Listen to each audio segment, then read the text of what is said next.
Well, we've seen the decision on policy. Now let's get back to the facts of the case.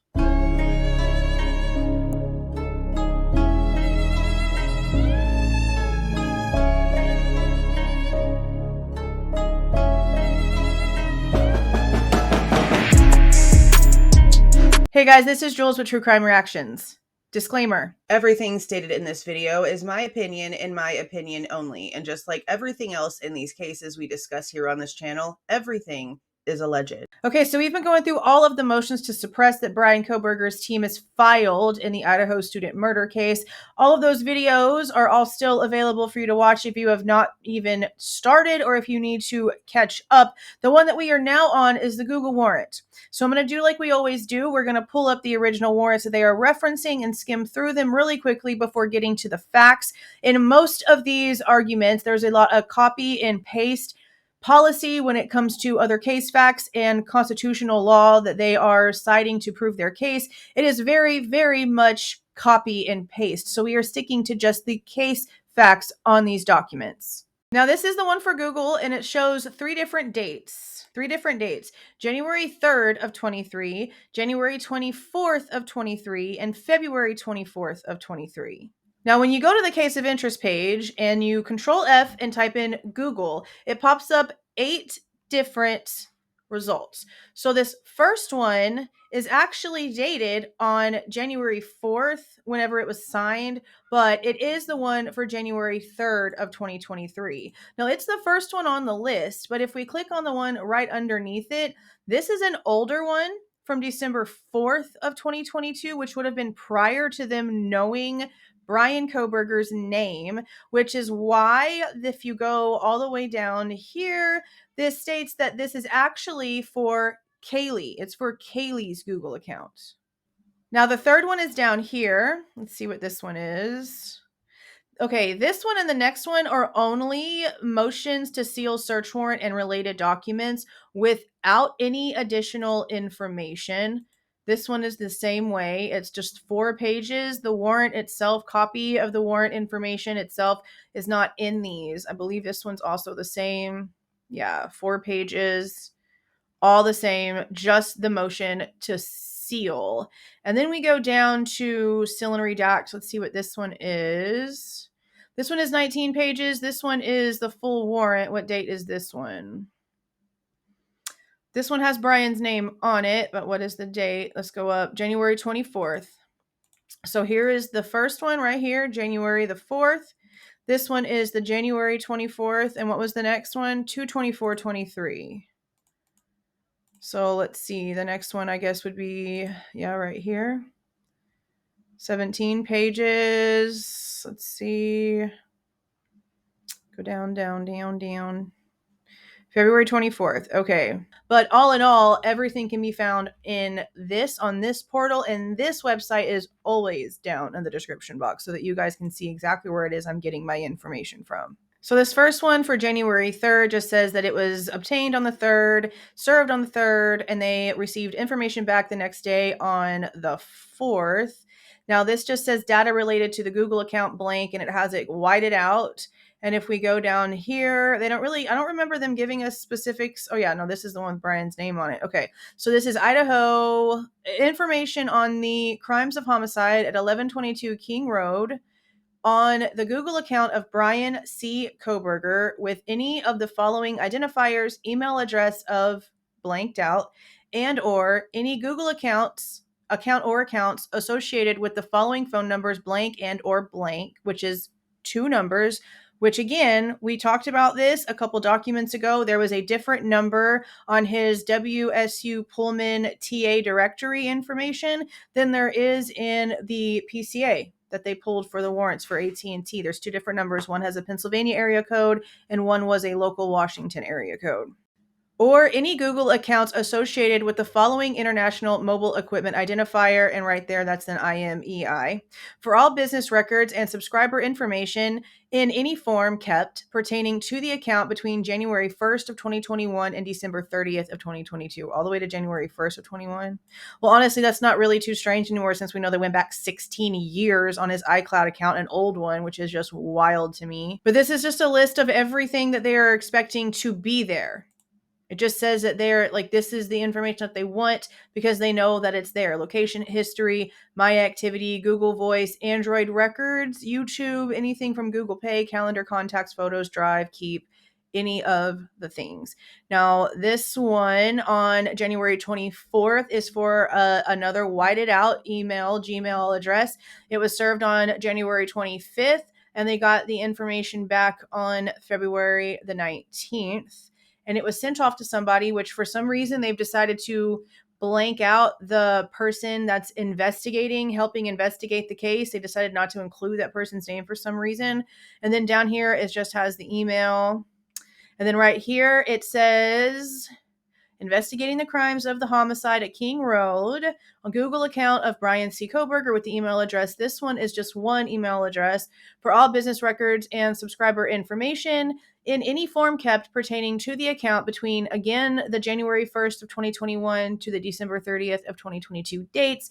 And all of this stuff right here is exactly the same as the last one. And then we have the one from February 24th of 2023. It was obtained and served on February 25th. Information was received back on March the 9th. And it says it's for digital service to LERS@google.com. Zip files of all digital records for the Google accounts of blank and blank. And let's see if there was specifics on this one. It's the same thing as always when it comes to it being for the homicide, and that it's the account of Bryan C. Kohberger for all Gmail accounts linked by recovery email, cookie, Android ID, creation IP, or phone number associated with any of the following identifiers. And there's 1, 2, 3, 4, 5, technically 6, because this IMEI is also blocked out. But then again, it also has the exact same information that it wants. Google account subscriber, Google account activity, Google email, Google Pay, calendar, contacts, photo, Drive, Keep, Hangouts, location, history, YouTube, Google Voice, all the same, except it looks like the way that they have this portion of it worded is just a tad bit different. So now all of this, and everything after this, starting here, is going to be copy and paste like every single document. All of it is the same. I scroll through and see if there's anything different. If there is, you hear me talk about it. If there's not, you don't hear a peep. So let's go back up here and listen to just the facts. Pennsylvania law enforcement, along with officers from Idaho and the FBI, arrested Mr. Kohberger on December 30th of 2022. Subsequent to Mr. Kohberger's arrest, many warrants were executed. On January 3rd of 2023, Moscow Police Detective Mowry began work on Google Warrants.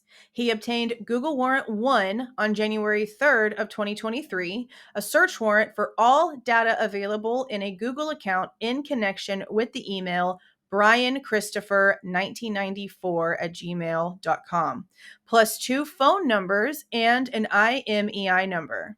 On January 25th of 2023, Mowry obtained a Google Warrant 2, a search warrant for all data available in a Google account in connection with, this is an address I had never seen before, and it doesn't even look like a real word. It's YEWSRINEIGHM. I don't know if it's another language. I don't know if it means anything. I have no idea. I have not looked myself. But it's strange, definitely odd. No specific nexus is mentioned in the second warrant for the new email account other than it was identified. On February 24th of 23, Mowry obtained Google Warrant 3 seeking all data available in relation to Mr. Kohberger, Exhibit C.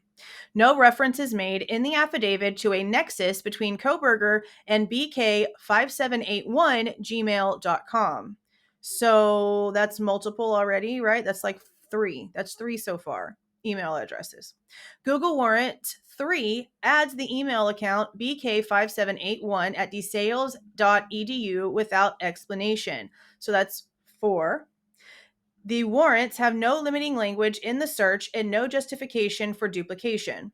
Google Warrant 3 return, signed by Payne March 14th of 2023, references a warrant return only for the wrong email of bryankistopher@gmail.com instead of bryanchristopher1994@gmail.com. So they not only misspelled it, but they completely didn't even put the digits on it, like completely careless. The receipt in inventory, also signed by Payne, references bryanchristopher@gmail.com, and then this weird one that I can't pronounce, or do I know if it's a real word or not, but the return or the receipt and inventory report nothing about BK5781@desales.edu. This is particularly noteworthy because email communication between Mowry and Google on January 4th of 2022 references Google not producing data on non-personal accounts, i.e. desales.edu. Mowry indicates DeSales are going to be able to help us with their end of the process, so that could be taken care of. What in the world does that mean? And just for you guys that remember this, because we talked about it, but I'm speaking while I am doing this and I am trying to remember off the top of my head. When I showed you guys the receipts for the proof that the whole Reddit survey thing was a group project, was this not the email that was on the contact for that? Because it was Bryan's email, two other classmates of his, that, because, group project, and then also the professor, either the professor or like the TA for him, but it was like an official, two other students, and then Bryan. And I could have sworn that this was that email. If you remember, let me know down in the comments, but I think that that's the one. But that's interesting, the way that this is worded. DeSales is going to be able to help us with their end of the process, so that should be taken care of. I guess like they were going to pull his information from their servers for the police, which I don't see why they couldn't. Honestly, I don't really see why that would be a big deal. That seems like it would be a normal process if that was the case. Yet, BK5781@desales.edu found its way into Google Warrant 3 without any nexus or explanation on February 24th of 2022. That's that last one that has like 6 and then ends with the IMEI number. The information in the warrants was cut and pasted from an affidavit originally bearing the signature of Moscow Police Department Sergeant Blanker, at other times Corporal Payne, and now Mowry. Exactly.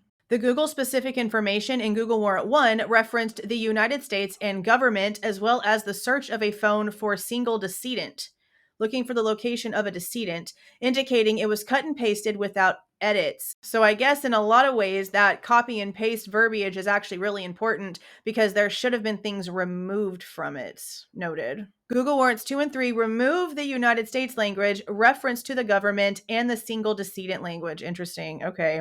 The basic facts Mowry used to support the searches were those listed in Exhibit B, which are those that had been used to support arrest. Exhibits B to the 3 Google warrants were different versions of the arrest warrant, and 1. Details about Google as a company and what it stores based on Mowry's personal knowledge. A request for any accounts associated with Kohberger for any time periods. Kohberger was observed entering a CVS in Pennsylvania on December 16, 2022, and his email account, bryanchristopher1994@gmail.com, and phone number was somehow obtained by law enforcement. I have questions. Okay. The way that we've been understanding so far is it would have been around December 19th or 20th that the feds gave that genealogy not tip over to Moscow PD. But I guess they could have been actually surveilling him before they told Moscow anything. And that would make actual sense, because the feds already slipped up once and said that they were responsible for orchestrating those Indiana stops because they happened so freaking quick. We already knew that, right?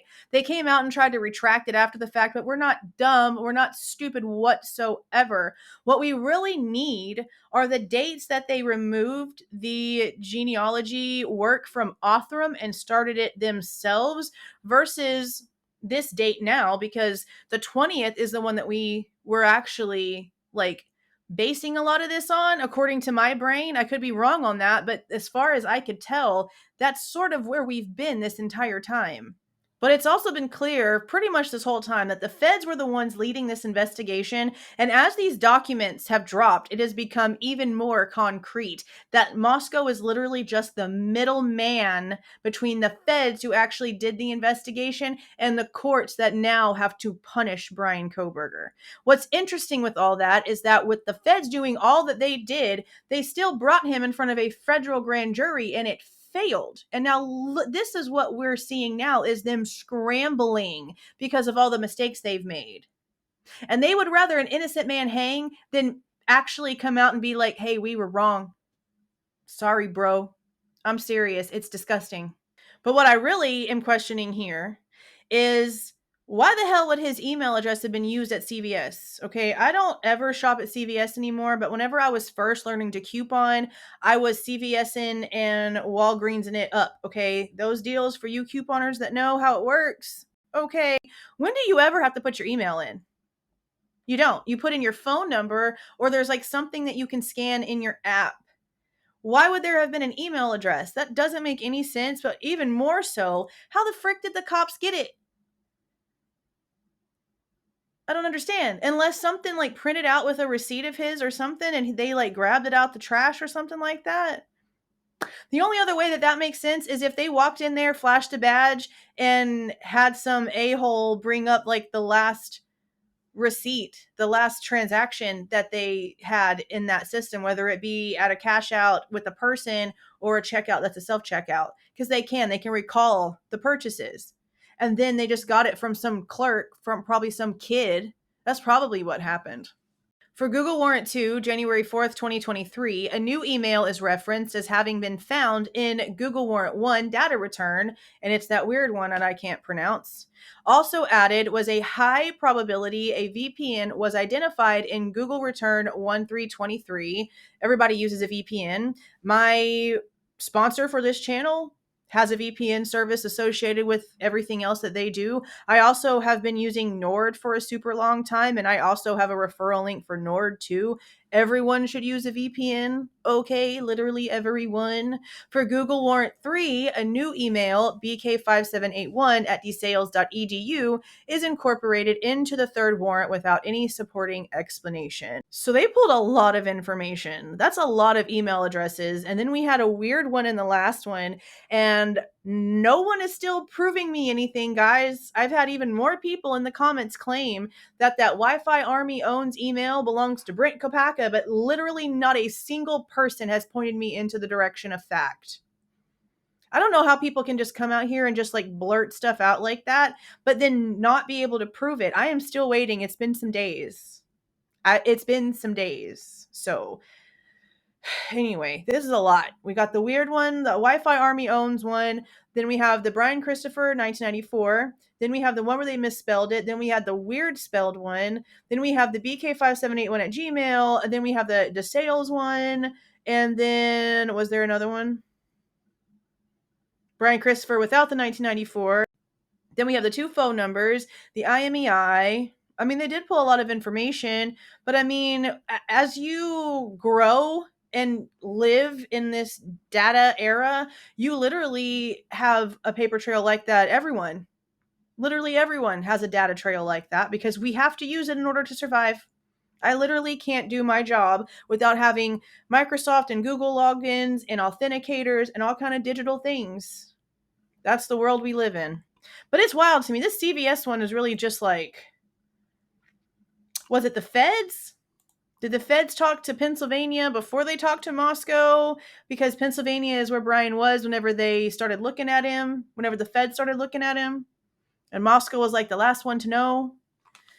I need more dates. I need a stricter, tighter timeline for things. Okay, let me know what you guys think about all of this down in the comments. If you like the way that I present this information and give my opinion, please don't forget to leave a like on the way out. Subscribe to the channel if you were not subscribed already. And please don't forget to make sure that notification bell is set to all so you don't miss any of my rants, reviews, reactions, updates, or deep dives.